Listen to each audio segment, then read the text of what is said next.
Ini mau tanya aja, kok pakai baju Israel kayak gitu? Kenapa emang? Kayak mau tanya aja. Ya kenapa kalau Anda? Apa ini kan namanya kita Muslim Bu ya? Ya. Kayak kita Muslim, apakah Ibu nggak tahu? Loh, atau di Quran 75 ayat itu tentang Bani Israel. gitu? Palestina nggak disebut. Palestina sama kayak Anies Baswedan, Rizik datang ke sini. Oh. Orang Yaman miskin, marah, sengsara, susah selonjor sekarang datang ke sini. Karena dia berkuasa berhasil rame, gak jadi. Kalau ada ayat Quran tentang Palestina, ibu beli 5 juta. Jadi itu tanah mereka. Yang kafir itu orang Islam. Orang Islam ini kan sektarian. Ada yang NU, yang Muhammadiyah. Kalau kita belajar sama NU yang paling ganteng kata dia. Ibu mencari lagi ayat kata Allah, Pak. Sesungguhnya hari-hari mulia itu hari Sabtu. Hari Jumat nggak disebut. Sabat itu bahasa. Hari Sabat hari-hari orang Yahudi. Orang Yahudi itu pintar. Dia itu bangsa pilihan dari bangsa-bangsa seluruh dunia, kata Quran. Begitu kita buka Quran, coba deh baca Al-Baqarah sedikit aja udah masuk. Yahudi semua cerita itu udah. Begitu Musa, Isa, ini yang sok nih si bontot ini Islam ini nggak ngerti baca Quran, dia nggak ngerti. Misalkan Tarim itu kan awal mula kelompok Ba'alawi itu muncul gitu. Sebuah kota di Yaman itu adalah kota yang disebut sebagai kota para wali, dan kemudian dari sanalah para penyebar agama Islam di Indonesia itu muncul, bermula. Jadi mereka mencoba untuk menyelisihi sejarah umum yang kita ketahui bahwa penyebar ajaran agama Islam di Indonesia itu adalah orang-orang dari Tarim. Bahkan mereka menyebut bahwa Tarim itu bahwa Indonesia itu dan Jawa secara spesifik itu adalah milik dari ulama-ulama atau aulia-aulia dari Tarim. Jadi bukan hanya soal nasab, tapi juga soal daerah tempat tinggal mereka gitu. Indonesia seperti itu. Kemudian ada juga narasi yang menjelaskan bahwa Tarim bahkan lebih mulia daripada Makkah. Tidak dijelaskan secara eksplisit, cuman maksudnya di situ diceritakan ada seorang ulama dari kelompok mereka. Ya semua mereka akan menceritakan dari kelompok habaib mereka saja gitu, nggak dari yang lain. Jadi mereka menceritakan ada seorang yang sangat suci yang berasal dari kota itu, yang tidak pernah keluar dari Tarim sama sekali, bahkan tidak keluar untuk ibadah haji dan ibadah umroh, karena baginya kota ini lebih suci. Mereka kelihatan marah sekali karena saya menyebut Islam adalah agama perang. Mengapa mereka tiba-tiba saja menganggap saya mata-mata Kristen? Mengapa mereka menuduh saya menyudutkan Islam dengan framing bahwa Islam bukan agama damai, melainkan agama perang, agama barbar? Mengapa mereka bahkan menuduh saya menggiring opini publik bahwa Nabi Muhammad itu bukan Nabi? Islam memang menyebar dengan cara perang. Perang menjadi sebuah tindakan yang dilegitimasi oleh wahyu Tuhan. Mengutip ayat yang berbunyi, perangilah orang kafir dimanapun kalian temukan, usir mereka dari tempat mereka mengusir kamu. Hanya PKI yang selalu mengadu domba umat Islam, sehingga nyaman dengan adu domba ini. Kalau dia kiai, kajian ilmiah, selesai kajian ilmiah. Bahkan Robitoh Alawiyah sudah membuat kajian yang mengundang itu Imaduddin bin Sarman itu dengan kajian 674 halaman. Kemana itu Imaduddin? Kalau mereka mau niatkan selesaikan. Kalau Ustadz Novel Bamukmin bersedia, kapan pertemukan Kiai Imad dengan satu di antara tiga? Habib Rizik, Habib Lutfi bin Yahya, atau Taufik As-Saigaf? Supaya selesai, kita juga tidak mau ribut-ribut seperti ini. Baik. Karena gitu. Jadi mohon nanti antum jawab saja, satu di antara tiga tadi, kapan antum bersedia menghadirkan, saya tanggung jawab hadirkan Kiai Imad. Kalau buku yang 600 halaman, saya sudah baca. Bukunya Kiai Imad, saya sudah baca. Tidak akan selesai saya bilang kalau seperti ini. Kapan saja kita undang, satu di antara tiga tadi, Habib Rizik, Habib Lutfi, atau Habib Taufik As-Saigaf, kapan bisa datang, kita bertemu, saya siap menghadirkan Kiai Imad, insya Allah. Ada sekelompok orang, apalagi bukan orang asli pribumi, yang ingin mengacak-ngacak negara kesatuan Republik Indonesia. Bahkan ingin mengambil sejarahnya. Perang Gelemora pengen si kini pengen jadi pahlawan. Perang mereka tidak mau dulu. Di barisan mana mereka berada ketika 1945 kita memerdekakan diri? Kemudian 1945 datang sekutu, mereka ada di mana? Tapi sekarang mereka mengajukan dari klan mereka 3 orang untuk dijadikan sebagai pahlawan nasional. Pahlawan apa itu? Bukan hanya sejarahnya, nasabnya dibelokin. Katanya Pangeran Diponegoro itu bukan orang Jawa, tapi dia orang Yaman. Marganya Bakut. Kata marga Bakut. Kata bin Yahya bukan, marganya bin Yahya. Kata yang marga Asegaf bukan, dia orang Yaman tapi marganya Asegaf. Makanya belakangan ini Bu, belakangan lagi rame, lagi heboh. Ada seorang ulama besar di Jakarta dijadikan bulan-bulanan fitnah di media sosial. Habib Utsman bin Yahya. Belanda berjaya, kita sepakat. Cuman tuh waktu ya Belanda yang berkuasa. Maka Habib Utsman bagaimana caranya? Beliau melakukan mudaroh. Ada mudaroh, ada mudahana. Kalau mudahana itu ngejilat buat kepentingan duit. Mudahana itu ngejilat buat kepentingan harta. Buat kepentingan kenyamanan dirinya sendiri. Itu mudahana. Itu haram hukumnya. Mudahana itu namanya. Tapi ada namanya mudaroh. Mudaroh itu dia ngedeketin penguasa. Tujuannya buat apa? Buat kemaslahatan umat. Supaya syariat bisa jalan. Supaya meminimalisir mudarat buat umat. Itu yang dilakukan oleh Habib Utsman. Dan itu disaksikan oleh kiai-kiai Betawi. Yang merendahkan Ahlul Bait, cucu Nabi, kelak akan bertanggung jawab di hadapan Rasulullah SAW.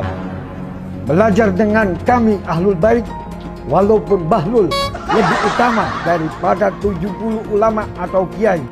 Indonesia natijah min nataij Tamim. Indonesia ini adalah buah dari gerakan dakwah ulama tadi. الخير والنور الذي وصل إلى إندونيسيا بواسطة العلماء من آل بيت النبي محمد الذين هاجروا من تريم من حضرموت إلى إنديا ثم إلى إندونيسيا. Islam yang ada di Indonesia ini adalah sumbernya daripada ulama dan Ahlul Bait dari kota Tarim Hadramaut yang hijrah dari negerinya mampir ke India kemudian datang ke Indonesia. لو جئنا ونظرنا في سيرته وتاريخه ولي صوم لوجدنا ذلك الاتصال قديما ارتباطا وثيقا لا ينفك. Kalau kita kembali ke sejarah kita yaitu Wali Songo yang mana mereka itu dari Tarim Hadramaut, maka kita akan sadar Indonesia dan Tarim tidak bisa. Bahwa saya Habib derajatnya lebih tinggi, bahwa saya Habib lebih mulia, bahwa bagaimanapun buruknya saya, maka saya tetap yang memberi syafaat kepada kalian semua. Jadi surga dan neraka itu sangat bergantung pada apakah saya meridhoinya atau tidak. Ada di kalangan para Habaib itu yang sampai mengatakan bahwa bahkan ketika ada orang yang ahli maksiat, ketika dia tidak taat formulasi agama, dia tetap bisa masuk surga dengan jalur VVIP kalau mencintai golongan kami dan lain sebagainya. Sebenarnya betulkah sih nggak sambung nasab Ba'lawi ini? Betul Pak, nasab Ba'lawi ini tidak tersambung, dan saya sering ditanya apakah bertanggung jawab nanti di akhirat. Saya katakan berulang-ulang, saya bertanggung jawab di akhirat bahwa Ba'lawi ini bukan turun Nabi secara ilmiah. Haplog grupnya saja itu sudah melenceng, tapi masih kekeh ingin disebut sebagai turunan Nabi. Ketika kitab nasab tidak ada yang mencatat mereka, kenapa mereka masih mau ngaku turunan Nabi? Ketika kitab sejarah sama sekali tidak mencatat nama-nama leluhur mereka, kenapa mereka masih mau mengaku sebagai keturunan Nabi? Orang-orang yang mengaku keturunan Nabi ini memang mendapatkan privilege tertentu dari masyarakat. Ba'lawi penjajah spiritual, ya, kebab al-ngedabrus, waduh, penjajah orangnya VOC. Ba'lawi rungkat, Masya Allah, satu Habib gila lebih mulia dari anjing gila. La ilaha illallah. Kalau berisik dengan suara Habib, azanin aja. Kemunkaran itu wajib dicegah. Cara nyegahnya apa? Kalau ente punya HP, balas pakai komentar yang baik, dakwain. Saya nggak nyuruh caci maki, nggak dakwain. Ente harus sunawal jamaah, bukan. Kalau Sunnah wal Jamaah itu percaya karomah. Nih dalilnya, buktinya Ashabul Kahfi itu wali, bukan nabi, tapi terjadi keajaiban dan seterusnya. Itu udah diajarin, udah tahu ilmunya, pakein, sampein. Video si iblis Roma, setan akhir zaman. Kamu bilang apa tadi? Jangan sampai kita dijajah oleh manusia berjubah. Roma ini memakai gaya komunis, bertopengkan Islam. Ya benar sih kata orang, kadang-kadang iblis itu membawa dalil untuk memperkuatkan argumentasinya. Ya, ini PKI gaya baru yang dibawa oleh Roma Irama, ya, untuk mengadu domba umat, ya. Bukan mereka yang menjajah negara ini, melainkan kamu yang membawa gaya komunis Roma Irama. Kamu membawa paham ke PKI di negara ini. Ya, ini akhir zaman. Ya, sudah pasti iblis akan muncul. Ya. Kalau ada orang ini yakin dengan doktrinnya Habib itu, berarti dia meyakini ada orang yang istimewanya seperti Nabi Muhammad selain Nabi Muhammad. Dosa, dan ini keluar dari Islam. Kafir. Dia tahu itu, dia ngomong seenaknya aja. Ya kan? Kalau orang yang alim mau ngomong salah itu mikir-mikir. Kalau orang alim mau ngomong salah, mikir-mikir, saya salah. Itu nggak mikir loh, dengan enaknya ngomong. Yes, kalau saya ngecek ini orang nih, goblok aja belum. Nah, orang kan goblok dulu baru pinter. Ini goblok aja belum. Ini goblok aja belum. Begitu. Katanya bahkan Kanjeng Nabi belajar nahwu bagus. Lah, iya, itu ada lagi yang baru tuh. Kanjeng Nabi belajar nahwunya sama Habib. Yang lucu ya, la ilaha illallah. Saya sakit hati betul ketika mereka mengatakan kalau tanpa Habib Indonesia ini masih nyembah pohon. Mawas. Enak aja cangkemnya ngomong. Kemana Wali Songo yang dakwah itu? Kalau tanpa Habib Indonesia ini masih dijajah oleh Belanda. Ini manipulasi sejarah, kita gak boleh diam. Saya ingin sampaikan, ini bukan gerakan rakyat aturan, ini gerakan pemerintah mestinya. Buat Pak Presiden, Pak Menteri, tolong ini dibersihkan klaim-klaim sejarah ini. Belum lagi Bapak Ibu, ada 3.000 makam palsu di Indonesia. Makam keramat palsu. Setan tuh ngajak orang sesat. Dari dulu gak ada ulama yang membatalkan nasabnya Mbak Alawi. Gak ada ulama yang membatalkan nasabnya para habaib. Sekarang muncul Imad, muncul Abbas, Raja Dangdut ikut-ikutan. Jawab yang kompak, kacau atau tidak? Yang mengajarkan kesesatan apa namanya? Kurang kompak apa namanya? Ini Imad mengajarkan kesesatan, berarti Imad. Kurang kompak, Imad. Abbas Buntet mengajarkan kesesatan, berarti Abbas. Ya Allah. Hati-hati Bapak Ibu. Yang suka ngajak sesat apa namanya? Apa namanya? Nah ini Imad berarti, Abbas Buntet berarti, Roma Irama berarti setan. Takdir Allah dibicarakan, apakah begini dan begitu. Sifat Al-Quran itu apakah makhluk Allah atau bukan. Kenapa yang dibahas itu adalah hal yang semacam itu? Detik ini ketika saya sedang ngomong di sini, ada orang-orang Cina yang sedang bikin komputer super, komputer kuantum. Dan kalau misalkan itu sudah mewujud, maka mereka bisa menguasai dunia. Di Jepang dan di Korea sekarang sedang bikin nanoteknologi. Amerika Serikat sedang mengembangkan AI.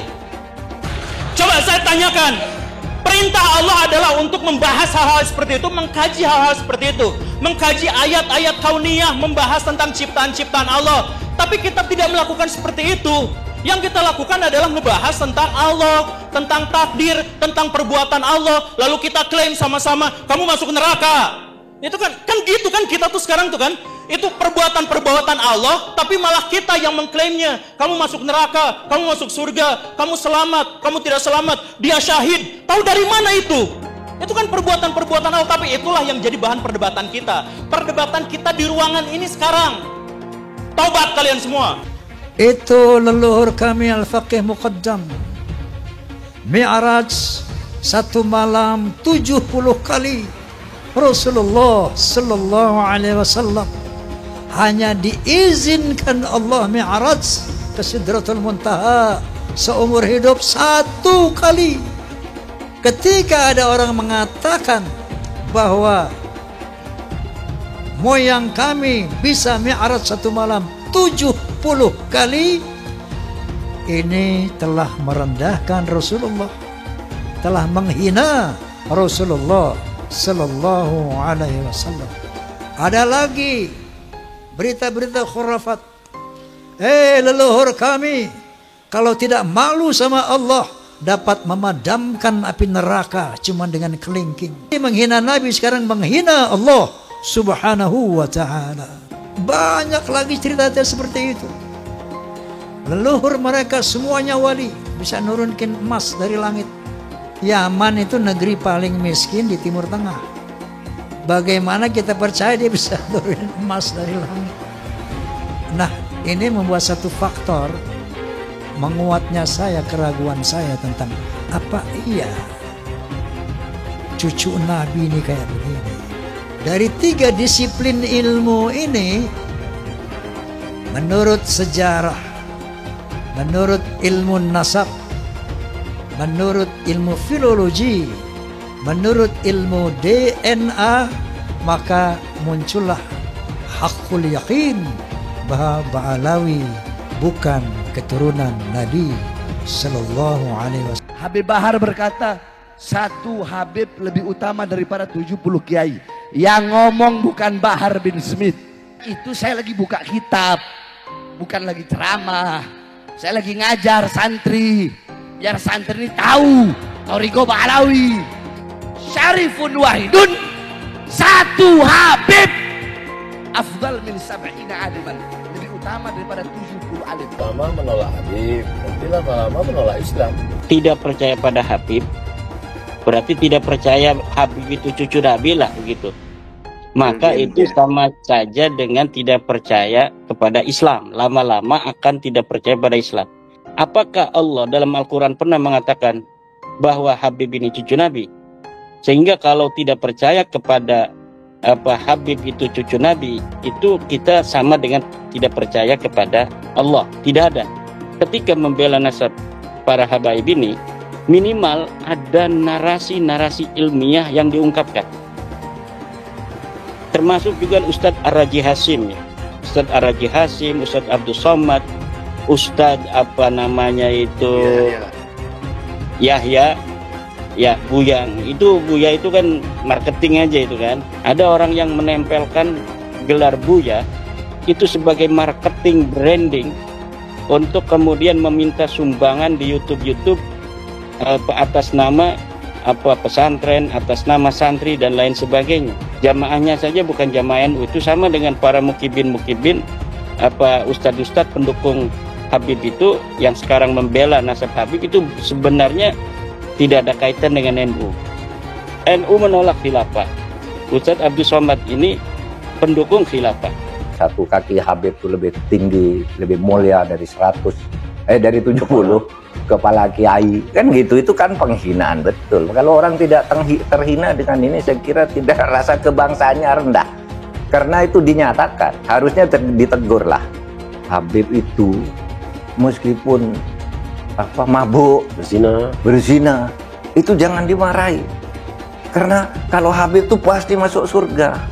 Nah, yang begitu itu membodohi bangsa Indonesia. Habib gila pun, kalau turun Nabi gila sekalipun tidak apa-apa itu masuk surga, kan gitu.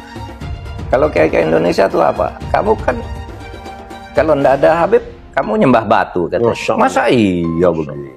Saya ini tidak tahu ya sejak kapan munculnya Habib ini sebagai kelas sosial yang tinggi gitu ya. Ba'alawi kalau bagi saya bukan gitu ya, bukan turunan Nabi karena dari filologi jelas ya, kemudian dari historik jelas, kemudian juga DNA yang terakhir itu. Belajar sama 1 Habib, sama ukurannya belajar dengan 70 kiai, sama ukurannya belajar dengan 70 kiai, gitu loh Nabi. 1 Habib, walaupun Habibnya jahlun, maksudnya bodoh kata Iwan, Walaupun Habibnya jahlun, maksudnya bodoh kata Iwan, itu ukurannya perbandingannya amat 70 kiai yang alim. Itu ukurannya perbandingannya amat 70 kiai yang alim. Perbandingannya. Sayyidul Imam Faqihil Muqaddam di dalam manaqib sejarah hidup beliau diceritakan bahwa Al-Imam Faqihil Muqaddam adalah orang-orang yang besar. Beliau adalah orang-orang yang hebat. Bahkan diceritakan beliau pernah mi'raj, saudara-saudara, bertemu dengan Allah dalam satu hari 70 kali, saudara-saudara. Bertemu dengan Allah dalam satu hari 70 kali, saudara-saudara. Kalau aku tidak malu kepada Allah Ta'ala, maka neraka Jahannam itu akan aku matikan. Kalau aku tidak malu kepada Allah Ta'ala, maka neraka Jahannam itu akan aku matikan. Al-Hamid ngeluarin rantai emas dari langit. Wah. Keramatnya Al-Hamid tuh, ngeluarin rantai emas dari langit sampai ke bumi. Lagi ngobrol sama kakaknya Al-Muhdhar nih, Syekh Umar Muhdhar. Ayo wahai Syekh Umar Muhdhar, dilihat keramatannya, nurunin rantai emas dari langit sampai ke depan dia. Ini Habib Syekh Umar Muhdhar ketawa doang. Dia bilang sama adiknya, Al-Hamid, coba lihat tuh paling atas siapa? Gak tahu, ada Syekh Umar Muhdhar megangin rantai dari atas. Beliau angkat tangan kepada Allah Subhanahu wa taala sambil mengatakan, ya sama subbil laban walat Abdullah dakhal adan. Wahai yang menciptakan langit, yaitu Allah, turunkan hujan susu. Turunkan hujan susu. Dihujani apa? Susu. Subbil laban, hujankan susu. Walat Abdullah dakhal adan, karena saya anaknya bapak saya Habib Abdullah bin Abi Bakar mau masuk ke kota ini. Gak lama dari selesai doanya beliau langsung hujan susu. Masya Allah. Ada muridnya Habib Salim Jimdan namanya Abdurrahman. Nih Bang Maman, kalau kita panggil Bang Maman. Bang Maman ini sholatnya berantakan. Bang Maman ini maksiatnya luar biasa, ibadah kocar kacir. Habib Salim Jimdan dikabarin sama muridnya, Beb, Maman meninggal. Sebelum ditutup, habis beliau tulis, ditaruh ke kertas, beliau bilang, Man, gue tahu lo ibadahnya berantakan, tapi lo cinta sama dzurriyyat Nabi Muhammad, ikhlas dari dalam hati. Nanti kalau malaikat Munkar Nakir datang nanya pertanyaan kubur, jangan lo jawab, Man, lo kasih surat dari gue, lo masuk surga tanpa hisab. Umat Islam mulai gaya, mulai mengkoreksi Habibnya, mulai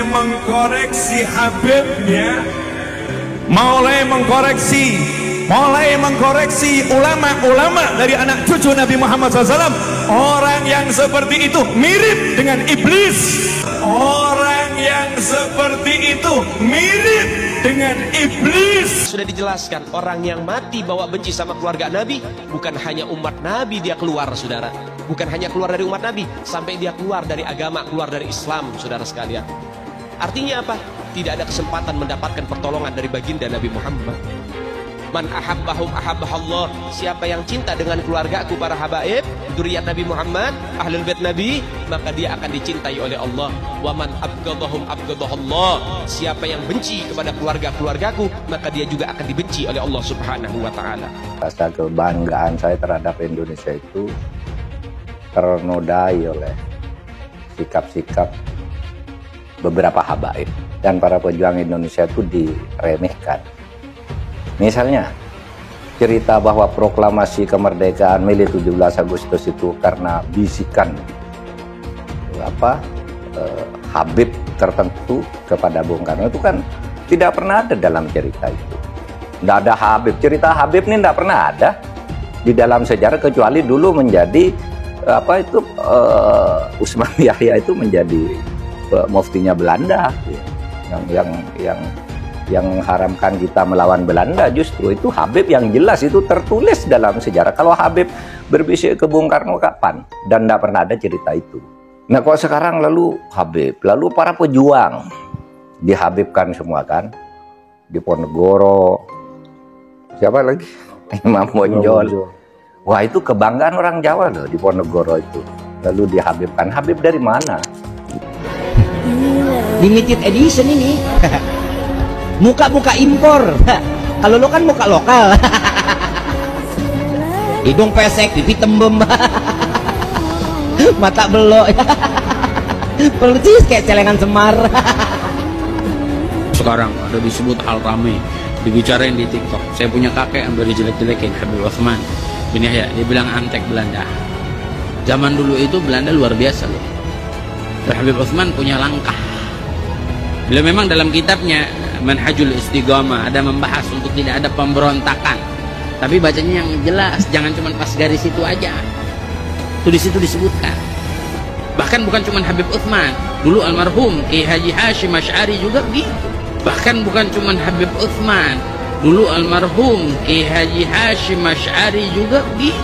Dulu almarhum Kiai Haji Hashim Asy'ari juga begitu. Ada namanya Kapiten Patimura. Kapiten Patimura ini adalah sosok kiai besar dari Maluku. Nama aslinya adalah Kiai Haji Ahmad Lusi. Memiliki pondok pesantren besar di Maluku, Indonesia bagian timur. Al-Habib Ali bin Abdurrahman Al-Habsyi Kuitang, beliau yang memfatwakan ketika tanggal 17 Agustus Soekarno membacakan teks proklamasi mendeklarasi daripada kemerdekaan di Indonesia. Beliau di hari Jumat itu, ba'da Jumat beliau fatwakan, sekarang saya fatwakan setiap tanggal 17 Agustus wajib pasang bendera merah putih di rumah-rumah kalian. Siapa yang nyuruh? Itu fatwa Habib Ali bin Abdurrahman Al-Habsyi Kuitang. Bendera merah putih, siapa yang memberikan instruksi kepada Bung Karno untuk membuat bendera merah putih sebagai bendera Indonesia? Itu adalah fatwa Al-Habib Idrus bin Salim Al-Jufri Palu Al-Khairat. Lambang negara Garuda, siapa yang buat? Al-Habib Asy-Syarif Hamid Al-Ghadri dari Pontianak, keluarga baginda Nabi Muhammad. Lagu 17 Agustus, Pramuka, lagu syukur, siapa yang buat? Al-Habib Husain Al-Mutahhar dari Semarang, dzurriyyah baginda Nabi Muhammad. Jadi Anda jangan berpikir, ini habaib di Indonesia jasanya apa? Banyak, itu yang baru kecatat. Itu yang baru ketahuan. Masih banyak lagi daripada keluarga Nabi Muhammad yang tidak mau masuk buku karena perjuangannya ikhlas karena Allah dan Rasul. Siapa Imam Bonjol? Semua pasti bilang pahlawan. Betul apa enggak? Imam Bonjol pahlawan Indonesia bukan? Pahlawan nasional bukan? Sekarang siapa namanya Imam Bonjol? Al-Habib Muhammad Syahabuddin, beliau habaib dari kalangan bin Syahab. Imam Bonjol itu bin Syahab, masih daripada kakeknya Habib Rizik, saudara sekalian. Itu keluarga daripada Nabi Muhammad, keturunan Sayyiduna Muhammad. Habib Rizik, Habib Rizik guru NU, Habib Rizik, Habib Rizik idola NU. Indonesia terbesar di dunia. Bangsa ini akan aman, bangsa ini akan sejahtera, bangsa ini akan makmur selama anak cucu Nabi Muhammad SAW tidak diganggu, tidak diusik, dimuliakan, dicintai, disayangi. Karena apa? Ada doa dari kakeknya, pemimpin kita semua, baginda Muhammad sallallahu alaihi wasallam.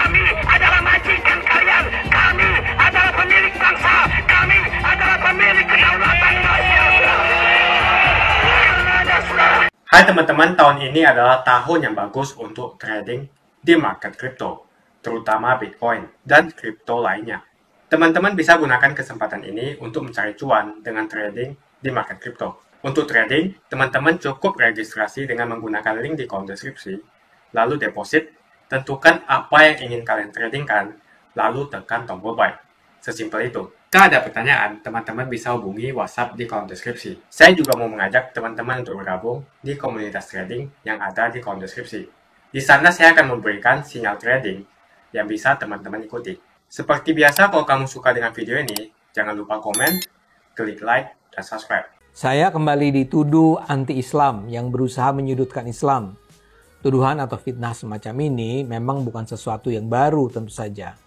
Tapi kali ini saya rasa saya tidak bisa membiarkan orang-orang itu bicara bebas tentang saya tanpa saya menjawabnya. Kali ini nama saya kembali disebut sebagai penoda agama karena program diskusi saya dengan Kumailah Hakimah. Karena itu melalui diskusi saya dengan Kumailah, penonton bisa mempelajari atau mendiskusikan agama dengan cara yang bebas, terbuka, dan tetap kritis. Masalahnya tidak semua orang bisa menerima pendekatan semacam ini. Saya itu pernah dikeroyok karena para pengeroyok saya percaya saya adalah penoda Islam. Para pengeroyok saya yang adalah kaum muda berpendidikan rendah di pengadilan secara tegas bilang saya adalah penista agama dan karena itu saya layak mati. Saya kali ini tidak akan membiarkan mereka begitu saja memfitnah saya. Nah, sekitar 1-2 bulan terakhir ini saya dan Kumaila menayangkan tanya jawab kami soal Islam. Tujuan saya adalah mengajak penonton semua untuk berpikiran terbuka tentang agama. Agama ketika dipahami dan ditafsirkan secara sempit akan menjadi sumber malapetaka. Kita semua menyaksikan bagaimana agama digunakan untuk membuat manusia menderita. Saya sendiri harus selalu ingat bahwa para pengeroyok saya memukuli dan menendangi saya sampai saya hampir mati karena mereka percaya apa yang mereka lakukan adalah dalam konteks menjalankan perintah agama. Kumaila adalah perempuan penghafal Al-Quran sejak usia 10 tahun dan dia lulus dari Institut Ilmu Al-Quran. Jadi kalau soal pengetahuan, menurut saya dia tidak saya ragukan sedikit pun. Kumaila bagi saya adalah perempuan yang kritis, pluralis, berpikiran terbuka dan berani masuk ke isu-isu keagamaan yang sensitif, yang bisa bikin merinding sebagian pemuka agama yang terlalu terbiasa hanya menyampaikan pengetahuan agama tapi tidak mendiskusikannya. Saya menyaksikan bagaimana di berbagai medsos muncul cuplikan pernyataan saya atau percakapan saya dengan Kumaila yang kemudian dijadikan bukti bahwa saya ingin menyelewengkan atau menyudutkan Islam. Saya dituduh ingin membuat umat Islam tidak percaya pada kebenaran Islam. Saya misalnya mau merujuk pada sebuah podcast yang dihadiri 3 pembicara di kanal Jadid Hidayah Mu'alaf. Judulnya, Mengapa Kumaila dan Ade Armando begitu masif memfitnah Islam? Siapakah dalang di balik mereka? Mereka menduga ada kekuatan tertentu yang membayar saya agar saya menyerang Islam. Mereka sangat percaya bahwa orang seperti saya adalah orang bayaran yang membuat konten semata-mata atau terutama berdasarkan pesanan. Saya digambarkan sebagai seseorang yang hanya mengaku saja dirinya Islam, tapi konten-kontennya memframe Islam secara negatif. Mereka agak heran mengapa saya sekarang menjadi buzzer agama, karena selama ini saya cuma jadi buzzer politik.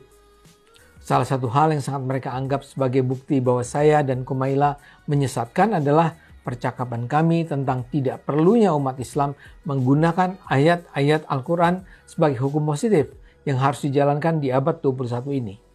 Jadi, hukum Tuhan yang termuat dalam Al-Quran adalah hukum yang diturunkan sesuai dengan konteks masyarakat Arab saat itu.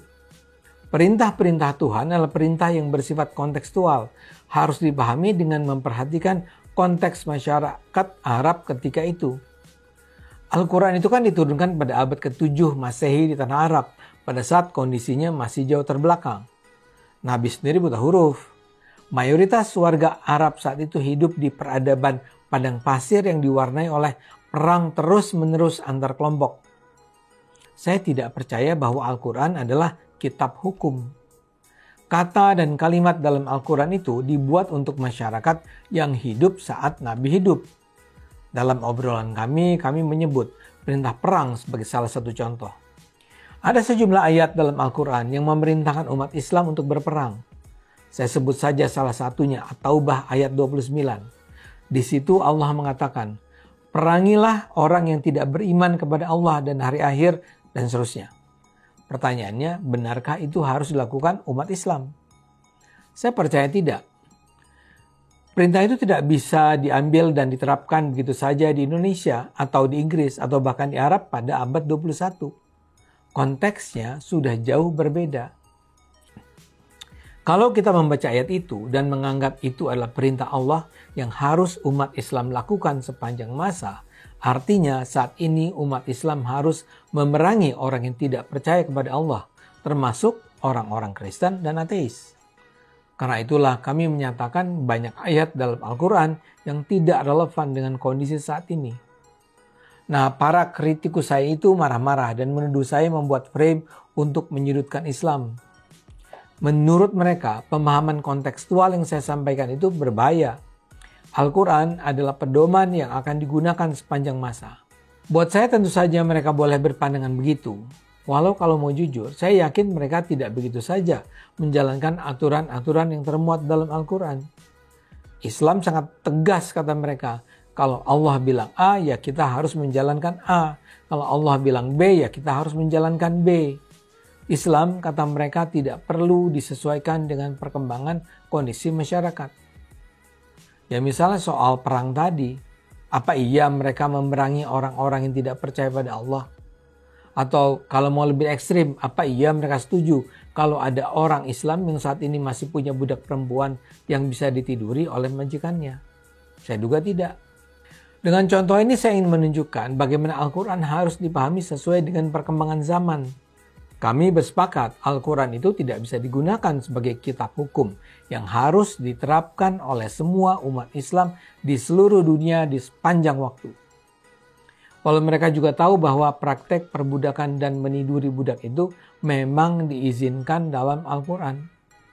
Tapi kalau mereka masih percaya bahwa memahami Al-Quran harus dengan cara patuh penuh terhadap hukum dalam Al-Quran, tentu itu adalah pilihan mereka. Mari kita saling menghormati. Kalau memang tertarik untuk membicarakannya, marilah kita berdiskusi. Yuk kita saling belajar. Saya beda dan saya akan terus mempromosikan pandangan-pandangan saya kepada banyak muslim lainnya. Jangan dong, karena saya berbeda pandangan, saya dituduh hendak menyudutkan Islam atau saya adalah buzzer anti-Islam. Habib-habib ini sering sekali menggelar aksi unjuk rasa yang dinamakan sebagai aksi bela rakyat.